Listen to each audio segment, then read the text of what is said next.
All right, some big news alert coming in from Lebanon. At least 4 people have been killed in an Israeli attack on Hamas's office in a Beirut suburb.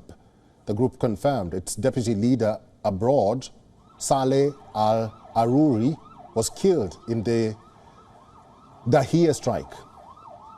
Arouri was regarded as the most important senior Hamas member in planning attacks against Israel in the West Bank. Israeli government or the military has not yet confirmed the strike.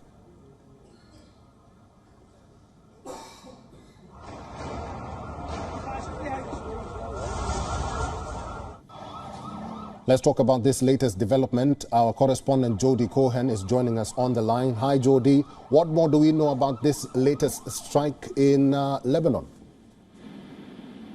Hi Eric, so this is obviously a developing story. We've heard that there was a drone strike in Beirut, that 4 people have been killed, and this is according to Lebanese state media, and now Israeli media are also reporting about it.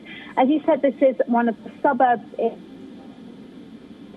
suburb that's a stronghold of the Hezbollah terror group, and the explosion happened at an office belonging to Hamas, and we're hearing that the Hamas deputy head Saleh al-Arouri was killed in this strike, and that's now being confirmed by Hamas. Now, al-Arouri was reportedly the most important Hamas person who was responsible for orchestrating many terror attacks against Israelis in the West Bank. He was the leader of Hamas in the West Bank and a founding member of Hamas. Now, according to the reports coming from Lebanon and Hamas, that they say Israel carried out this strike. There's been no official comments from Israel, but Danny Danon has reportedly congratulated the security services for this strike. Now, he is, of course, a long-standing Likud member of parliament. We know that Hezbollah have been firing rockets into Israel. Hamas have been firing rockets into Israel. That's from Gaza, that's from Lebanon, and the IDF has been responding to both. So that's the context surrounding this. Israel has also suggested in the past that it would target the heads of Hamas as part of a goal of dismantling Hamas. And we know that al-Arouri has been noted as a target of Israel over the past year. And we've also heard that 2 of the other people involved in this who've been killed in this strike are possibly Qassam Brigade commanders as well. But we know that there are 3 key goals of Israel in this Hamas-Israel war, and that is to dismantle Hamas, which would include the leadership, to have the return of the hostages who are being held captive in Gaza, and to ensure that there's no threat to Israel from its borders.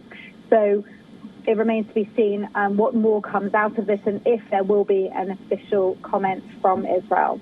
All right, if you're just joining us, this is the latest from Lebanon, where we understand that at least 4 people have been killed in an Israeli attack on Hamas's office in a Beirut suburb. The group confirmed its deputy leader abroad, Saleh al-Arouri, was killed in the Dahiyeh strike. Arouri was regarded as the most important senior Hamas member in planning attacks against Israel in the West Bank. And I've been talking to our correspondent, Jody Cohen, from Israel. Jody, one last question.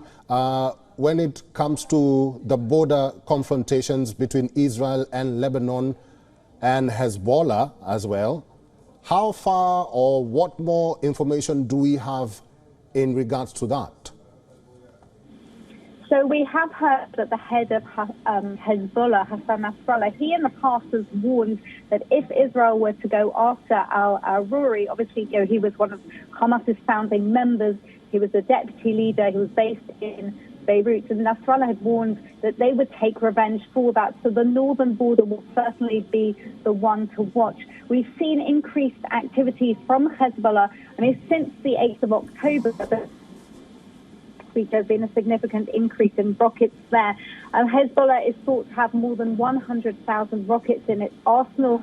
There's also thought to be a Hezbollah tunnel network similar to Hamas's tunnel network under the border going into Israel. There is concern, particularly from the mayors of the northern towns which have been evacuated in Israel, as we're all concerned that a diplomatic solution wouldn't be enough, that they would need to get rid of these tunnels to ensure security on the border there. And Israel, meanwhile, the government has been calling on Lebanon and encouraging other countries also to put pressure on Lebanon to respect the UN Resolution 1701 on the border there between Israel and Lebanon. All right, that is our correspondent Jody Cohen live from Israel. Thanks, Jody. Eric.